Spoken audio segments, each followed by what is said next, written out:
So thank you so much for coming to the miracle work today. It's so great to have you here, and thank you for the fresh flowers. They're always sent here. It's amazing, beautiful fresh flowers. So today, the miracle work. Well, yeah, we're actually taking a look at the part of the Urtext manuscripts, and just because it's so fundamental in discovering the way that we think and discovering what is helpful, what is not helpful, or where you're so used to thinking a certain way and that is actually not helpful to you.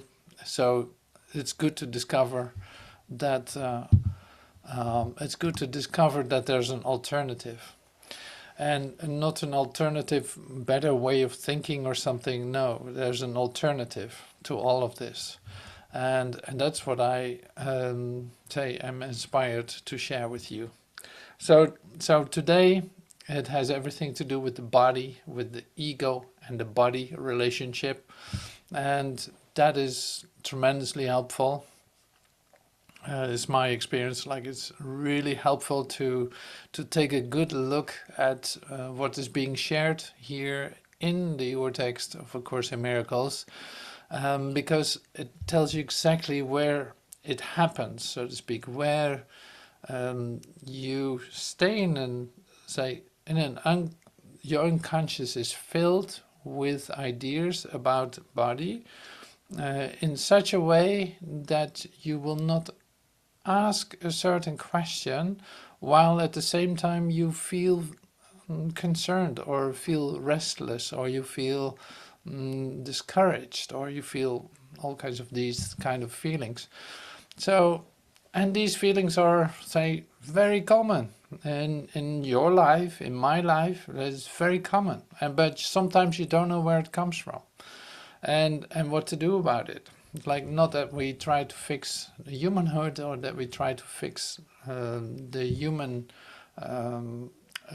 human way of thinking. No, in fact, this has everything to do with, like I said, the alternative to this. That has nothing to do with what you perceive, has nothing to do with what you think about it. No, it has nothing to do with the way that you're used to perpetuate this idea of yourself. So the alternative is really like, it takes you out of it and not takes you in it or try to solve it in it. No, it takes you out of it. And then it resettles, so to speak. Like there's an also in your three-dimensional experience of yourself, there's a change occurring. What basically changes is the frequency of where you find yourself. Now that's an interesting idea. So I like to say something about it right now, because it is what you do with your mind, with your new experience, might be the same as what you do with your human experience. And this you don't have to do. And what do I mean with that? Well, here's the crux of transformation, you could say. Like, here's a very fundamental thing happening, and that is this. As soon as we do our exercises well, or are open and receptive, something else, like the alternative, comes to you just like that. Like, it comes out of the blue, but it's an alternative when you experience the release, the happiness that's related to it. It takes you out of it. So that's really what the miracle is then.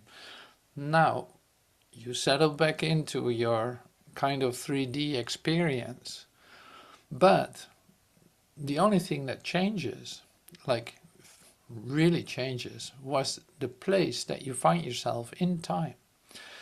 Now you have of time a certain idea, and that's quite difficult to deal with that. It's like you have an idea that there's a yesterday, a tomorrow, and a today, and that there's a week from now, and there's 2 months from now. But this is not the time that I actually mean. So the time that I'm actually talking about is this, is like your, say, undoing time up to the moment of resurrection, you could say. Like Jesus stands at the end of time, like Christ's mind stands at the end of time. Your Christ mind is at the end of time. Now you, in time, make use of time. It is an illusion, yes, but we're still making use of it, right? We use this time constructively, so by coming to the meeting, doing our exercises and meditating and all this, to use this time constructively to come to the end of time. And so this is the time I'm talking about. So I find myself in a certain point in time. Say, okay, here's Christ realization. I'm finding myself here. Sometimes I catch glimpses of this, and that comes in my awareness, or it is continuously with me. It depends on your experience. But what happens with the miracle then is there's a moment you are taken out of this. Literally, you're experiencing the alternative. You're not fixing the dream. No, you're taken out of the dream for just a moment. And then you seem to be coming back into the same spot where you left, but that is not true. So it's like some time has elapsed, has collapsed into itself. Some time has collapsed. And this is, say, the benefit of allowing this alternative to come into your awareness. Literally, you skip time. You skip a segment of time that you don't have to suffer through. So it's like you end up later in time, closer to the moment of resurrection, closer to the moment of, say, your realization. Realizing that you already realized, realizing that you are a perfect creation of God, realizing that you're complete, whole, and perfect. As an experience of yourself, not just as an idea. So this is essential. So you have your time, but time seen as the idea of how much time before you completely realize your Christ realization or your resurrection, coming into the experience of resurrection with no ideas about it, just the full experience of it.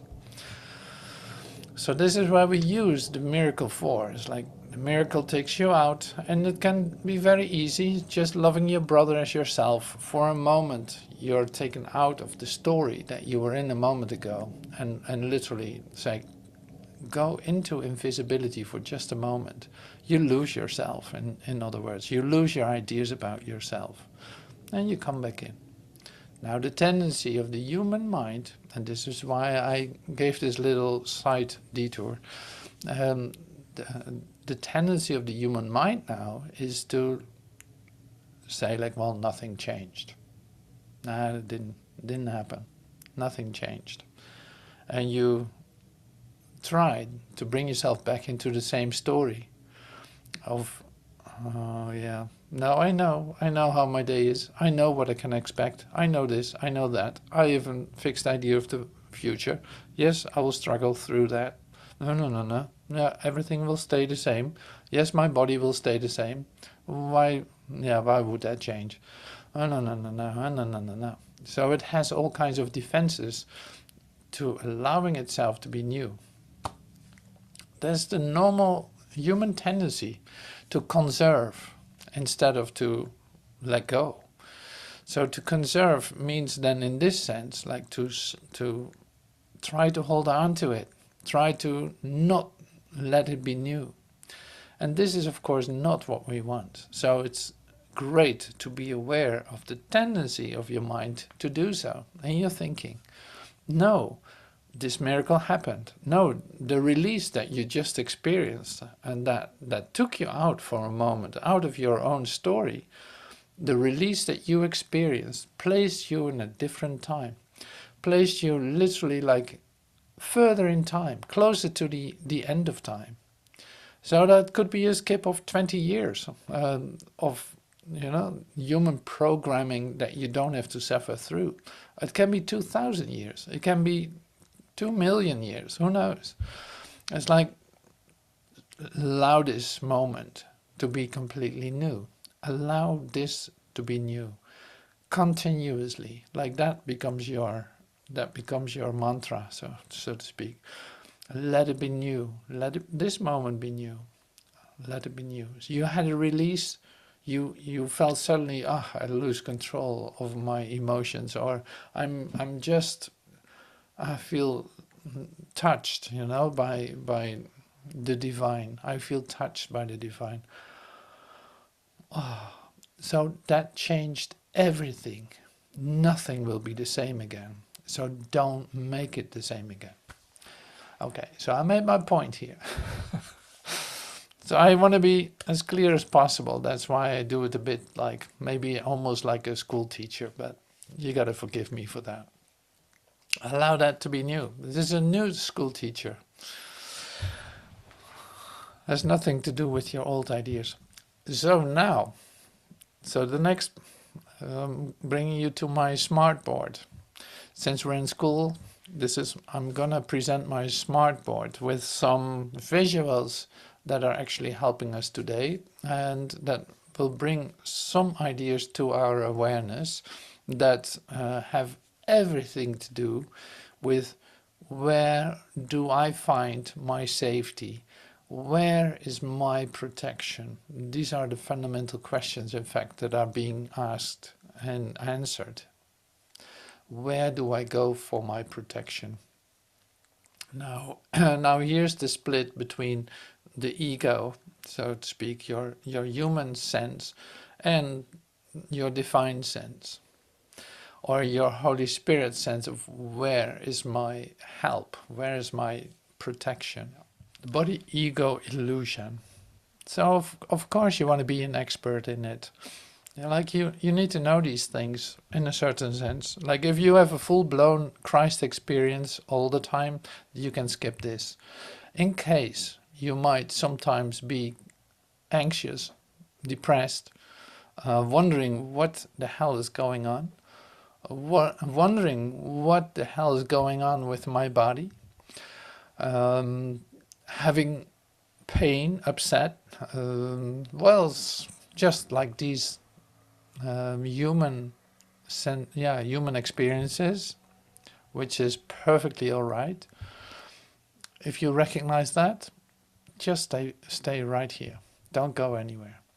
Because here what is being presented is, in fact, like I said in the beginning too, is like, in fact, this is going to tell you exactly where it happens, where the confusion happens, and how well this confusion is covered. So we're here discovering, literally taking a layer off of it. So something is being brought into your awareness, and that needs to be in your awareness in order to see what is going on. So there's some basics that I'm sharing with you. The ego is further off balance. Oh wait, I don't think I got the right start. Yeah, no, I got to start right here, sorry.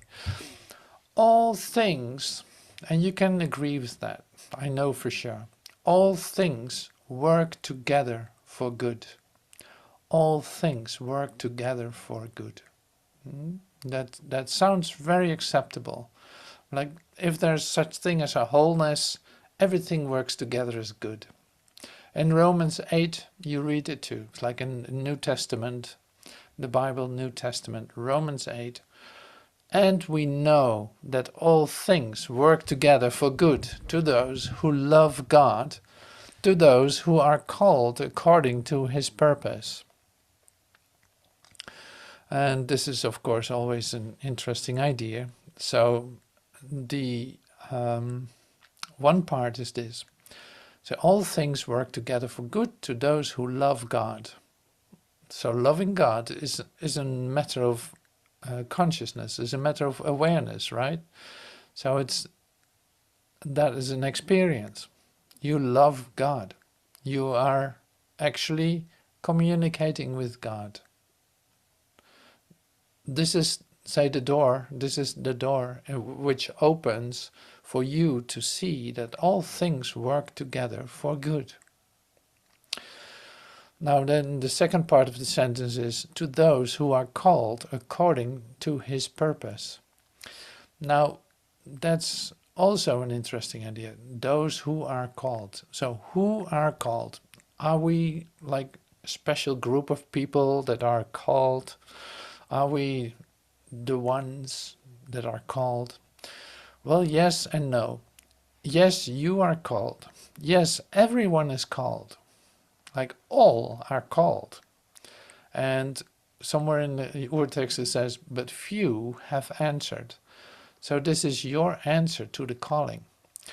That's why you're here. That's why you're listening. Like, okay, you love God. You are called like everyone else, but the difference is that you are answering. You're actually answering to the call. So here we continue. All things work together for good. There are no exceptions except in the ego's judgment. There are no exceptions to this. So if you, that's always so funny to see this. It's like all things work together for good. So in case you don't recognize this fully and think that there are exceptions to this, like it says here too, if you think there's an exception to this, all things work together for good, then you're following your ego judgment on the situation. An ego judgment fundamentally says, I'm the God here. I rule, and yeah, I'm almighty. So give me all your attention. In fact, that's what the ego says. But it's funny. So you can actually see then for yourself, when I think, and who doesn't? Like when I think that not all things are working for the good, then I'm actually trusting my ego guidance. So it's good to realize that, right? Because just being honest is like, yeah, sometimes I think it should look different, right? Yeah. So you follow in that moment, you follow ego guidance. I think there shouldn't be like this. There shouldn't be a war. There shouldn't be this or that. There shouldn't be that much money in my bank account. There should not be this happening with my body. No, that has nothing to do with it. All of it has nothing to do with it, with your ideas. All things work together for good. And does it mean that you can, say, justify anything that you see? No, not at all. So that's another part of it. It's not about justifying what is happening and using it against yourself to prove to yourself that all things are working out for the good. No, it says here, like, when you love God, you see that everything works as one, in fact, because everything is one. That does not mean attack your brother. That does not mean separating. That does not mean anything of these things, like with a nature of differentiation. No, of course not. God doesn't know anything about that. So it skips, in fact, the five senses. It brings you back to your wholeness. That is what this is about. Now we read again. Let's check it out. All things work together for good. There are no exceptions except in the ego's judgment. Control is a central factor in what the ego permits into consciousness. Well, the control factor is interesting too, so we're going to take another look at that later.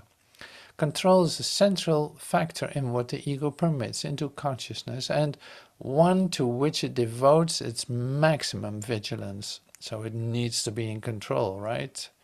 And that has a very specific reason for that. And this is not the way a balanced mind holds together, like a balanced open mind. Its control is unconscious. It doesn't control consciously.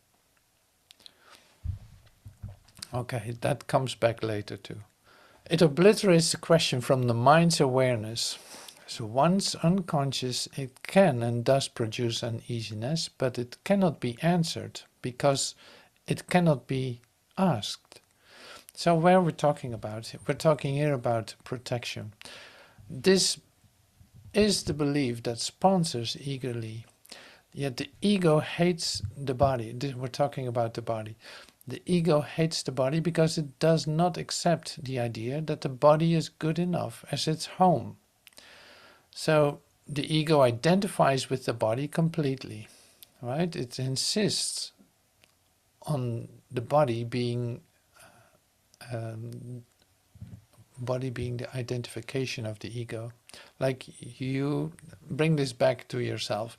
This is about you recognizing yourself as a body. And who does not do that? So you recognize yourself as a body. And now there's an uneasiness that is connected to that idea, because it appears to be vulnerable, and it appears to be temporal, it appears to be separate, right? All these attributes it has. Like, the body seems to be separate, and the body seems to be vulnerable. The body seems very much so to be temporal. And here's the identification then. So then where can I go for protection? Is what you ask yourself. Where do I go for protection? To which the ego replies, turn to me. And the mind, and not without cause, reminds the ego that it has itself insisted that it is identified with the body, so there's no point in turning to it for protection. It is it. The ego has no real answer to this because there isn't any. Okay, in one sense, the ego's fear of the idea of God is at least logical, because this idea does dispel it. Fear of dissolution from the higher source then makes some sense in ego terms. But fear of the body, which the ego identifies so closely, is more blatantly senseless. The body is the ego's home by its own election. It is the only identification with which it feels safe, because the body's vulnerability is its own best argument that you cannot be of God. To give you clarity here, it's like you identify yourself as a human with your body, and you feel vulnerable in this, like just saying. You see, you cannot even believe that, say, this character in this world, that everything is, say, happening for the good, like that all things work together for good, and that it's a perfect story altogether. You don't see that as a human being. So the other part is, you see the temporalness, like as an ego mind, you see the temporalness of you as proof that God is separate. Like, you use it, in fact. You use it to prove to yourself, or who else, to prove to yourself that you're separate. So now, that idea, say, you could say like that idea of an ego-body identification has become very strong. Like, look at for just a moment at the idea of hospitals.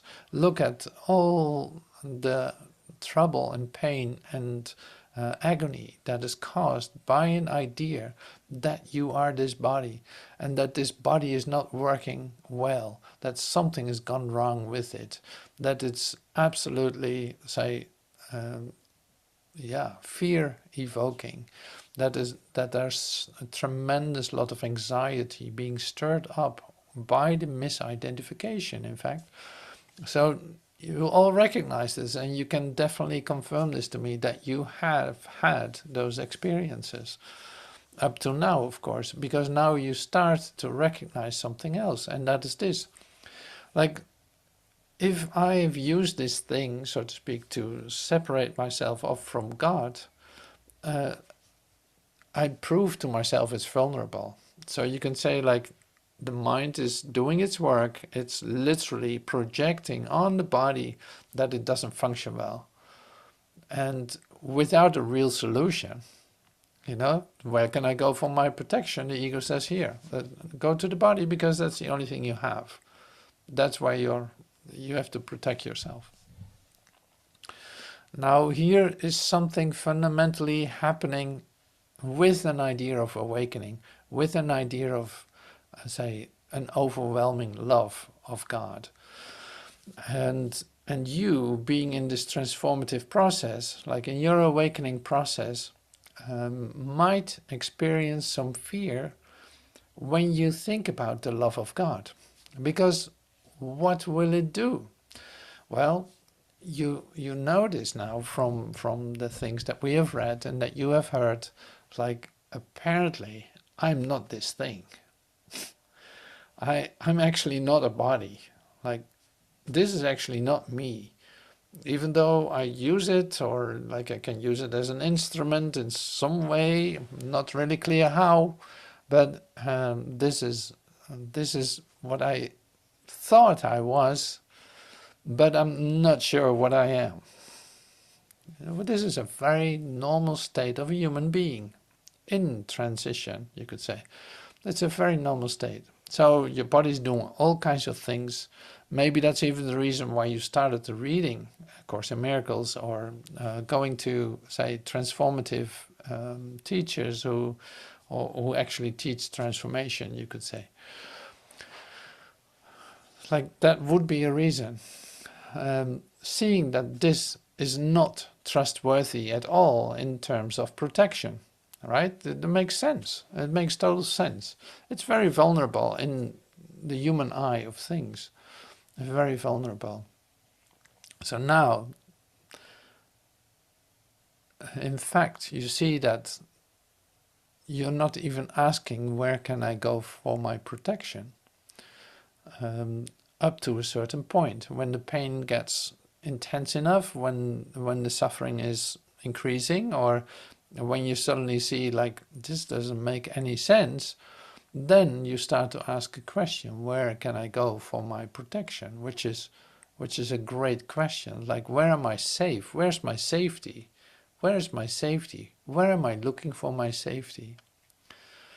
Now, to be, say, to come to a new awareness, like to come to the alternative of you, of the experience of you, not being this, means that something else is going to occur.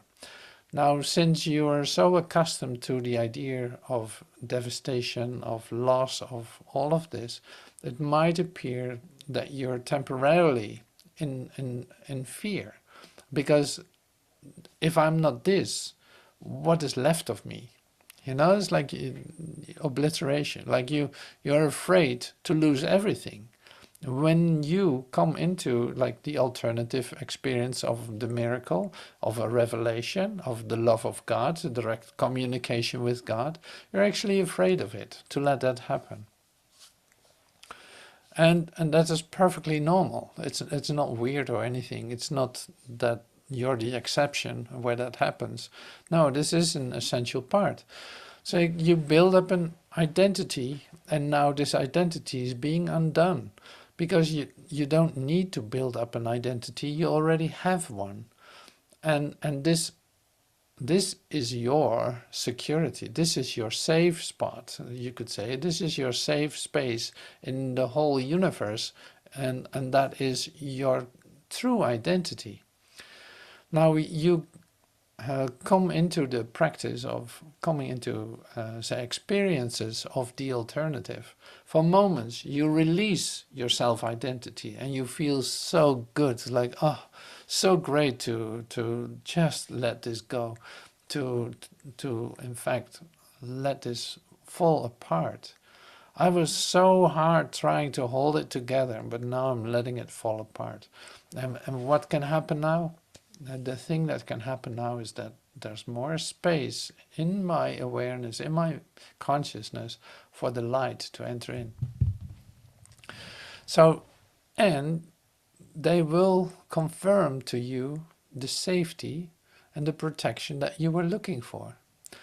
Now, where do I find that exactly? Now, here's an interesting thing that has everything to do with the healing, coming to the place where actually the light is. Where would you go to experience light? Now, this is exactly in the places where you feel that you don't want to go. So that's why it can be a bit scary, you know. It's like, why would I go to the place where I feel the most intense pain? Well, to see that that isn't it. That behind all of that is the light that you're looking for, is the comfort and the safety that you're looking for. So this is huge, you know, this is huge in your experience. So in fact it is for your adventurous mind, it is a great challenge. So you want to discover, where that is. And this is the point exactly where we meet each other. It's like we're going to discover where actually your salvation is, or your freedom, or where your safety is. That is where we meet in our journey towards the end of time. More and more experiences where we are lifted out of this, where you release your humanhood, your human ideas, and cry them out, laugh them out, breathe them out, in order to allow a whole different receptivity to come to us, and alertness, and expectancy too. It's like my safety is just beyond that. I'm looking at the pain and I'm stopping right there, make it a barricade for myself. Now I go and look right through it to discover something new, and I want to experience that. So it's an adventure. It's really something else.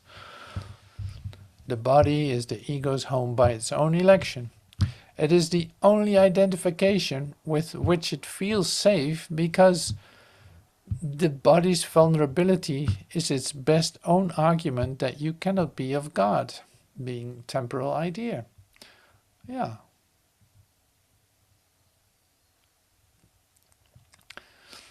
Okay, so a crucial source of the ego's off-balance state is its lack of discrimination between impulses from God and from the body. Like it confuses, in fact, impulses from God and from the body. Any thought system which makes this confusion must be insane.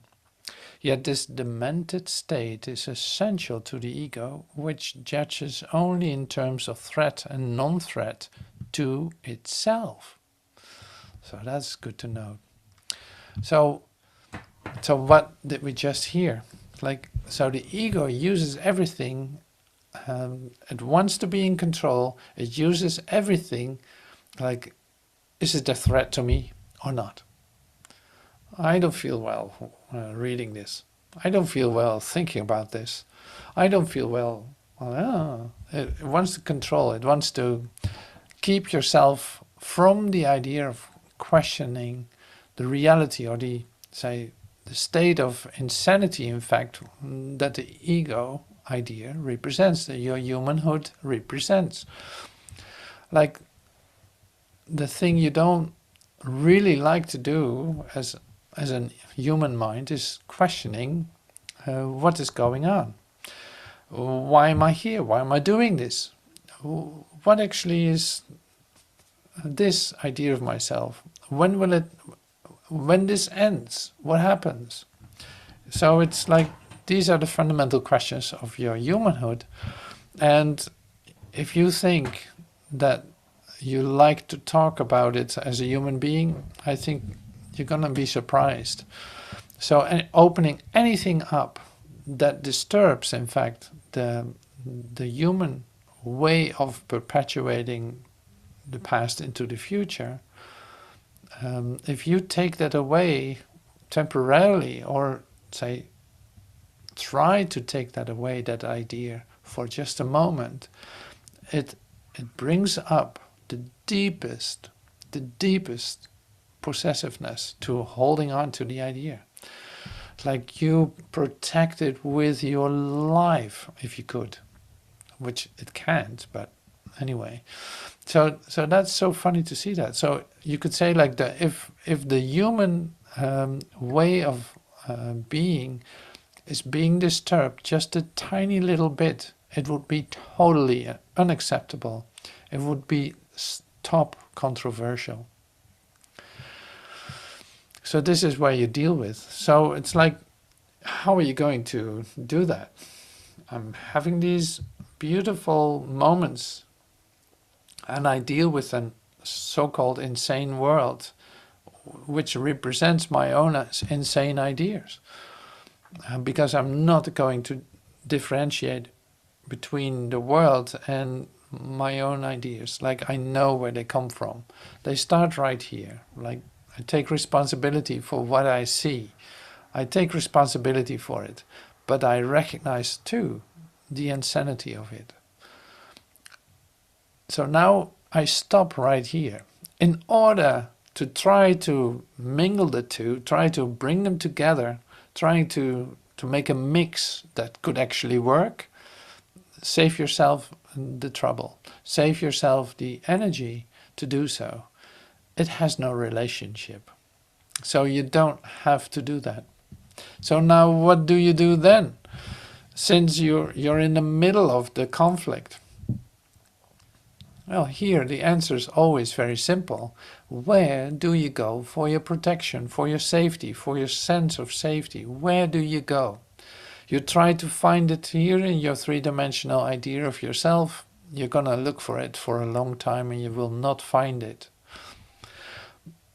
You go within and go to the places that you actually don't want to go, and you step right into your safety and security, and the light and the love and the extension and the say, yes, I'm home feeling.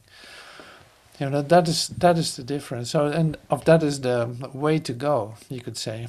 So it's always, the solution is never here. The solution, you trying to do something here, is just another attempt to control what's going on. And you know this. You know when you're doing it that it's not working. So I discourage you to do so. And just to let it fall apart, to let it collapse. And see what comes to you in this space that is created by this collapse, by giving up the control that you don't have, by giving up ideas that you hold on to for no reason, by pain that you perpetuate for no reason, by anxiety that you keep bringing back into your awareness for no reason, by sadness and absolute depression that you bring into your awareness and have been doing that for a long time. It doesn't need to happen anymore. There's no solution to this, what you are perceiving. There's no solution to it here.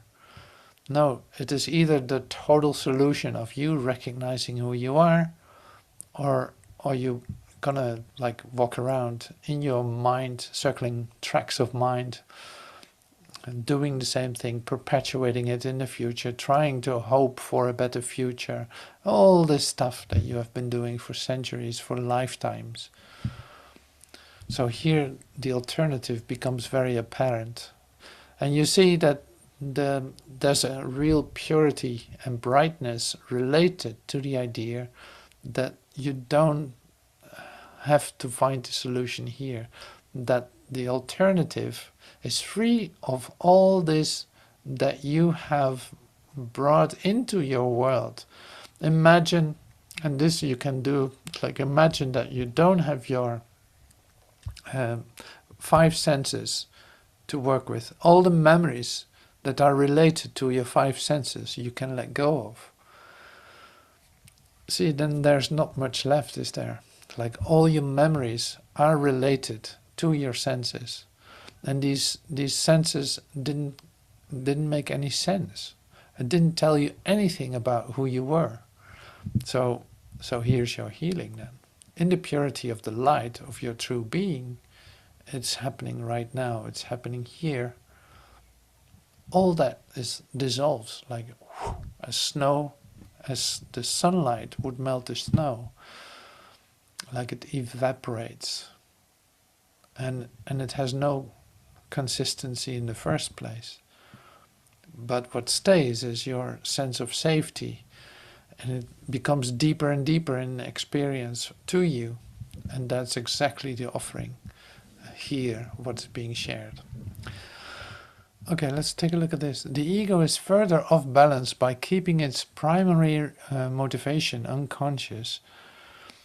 Oh yeah, so in fact it says like it does not bring to your awareness what it is actually doing.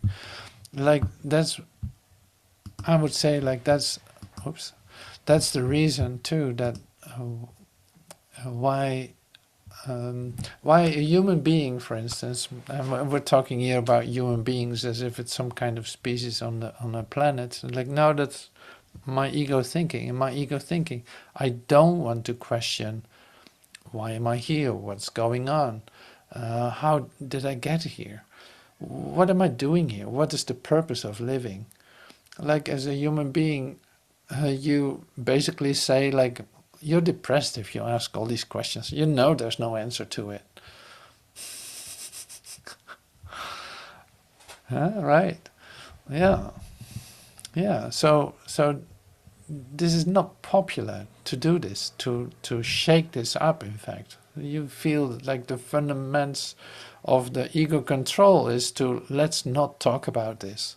Let's just not talk about this. Let's keep it under the carpet. Like, let's not talk about this. Nobody needs to know. No, you just have a good time. Just think about yourself. Take your time for yourself. This is, you trying to keep it all under control. You rather hide than let it come up to your awareness and have it be a total disruption of your, idea of yourself. You don't like to be disrupted as a human being. So luckily we are practicing this a little bit by having controversial ideas coming to us in which you recognize the truth of it. Like, yeah, I really cannot deny that this is actually holding the truth. Like, all things work together for the good.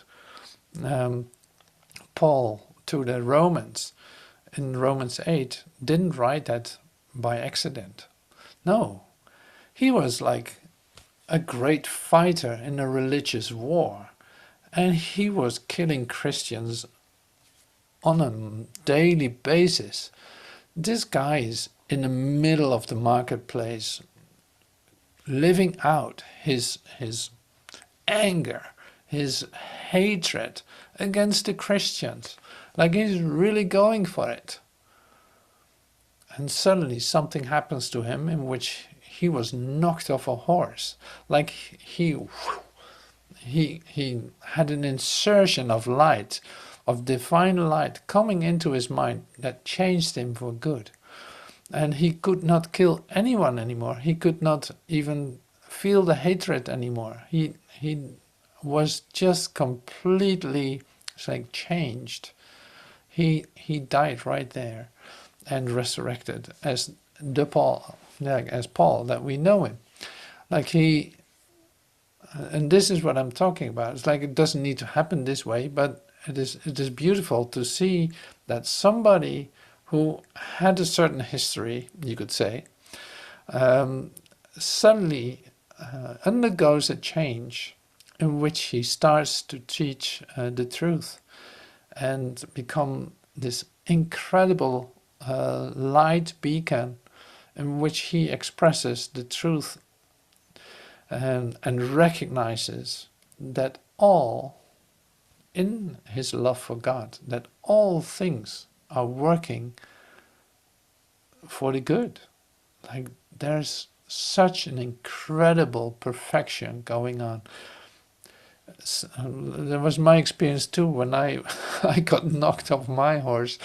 My experience was I could literally hear the perfection, the synchronicity of the whole universe for just a blink of a second. Like I heard the perfection of the synchronicity. All things work together exactly right. And I have no idea what that is, but I can hear it. I could hear it. So it's like that is what we're talking about. Like that's where that happens. So these ideas are, these ideas that come to us now are helping you to see, oh yeah, there's an alternative to human thinking. Believe me. Well, in fact, there's no solution for this place that I find myself in at times. There's no solution for it. So I'm not going to find it either here. I'm going to go to the real alternative. So you could say like the constant state that is with me all the time. A state of complete love, extension, and reality. All right, so I think we're doing pretty good. Yeah, I was expecting that a little bit. So I'm going to read a miracle prayer. Like it's so perfectly given to us in this moment, just right. It's like so perfect. I will receive whatever I request. No one deserves pain, but he can think that pain is pleasure. No one would avoid his happiness, but he can think that joy is painful, threatening and dangerous. Everyone will receive what he requests, but he can be confused indeed about the things he wants, the state he would attain. What can he then request when he would want when he receives it? I'll repeat that one more time. What can he then request that he would want when he receives it? He has asked for what will frighten him and bring him suffering. So now what to do? Let us resolve today to ask for what we really want. We're going to ask for what we really want. And only this, that we may spend this day in fearlessness, without confusing pain with joy or fear with love. Father, here's the prayer. Father, this is your day. It is a day in which I would do nothing by myself, but hear your voice in everything I do, requesting only what you offer me, accepting only thoughts you share with me. Father, this is your day. It is the day in which I would do nothing by myself, but hear your voice. So I'm going to listen. Listen in everything that I do. I want to hear your voice in everything I do, requesting only that what you offer me, accepting only thoughts you share with me. I will receive whatever I request.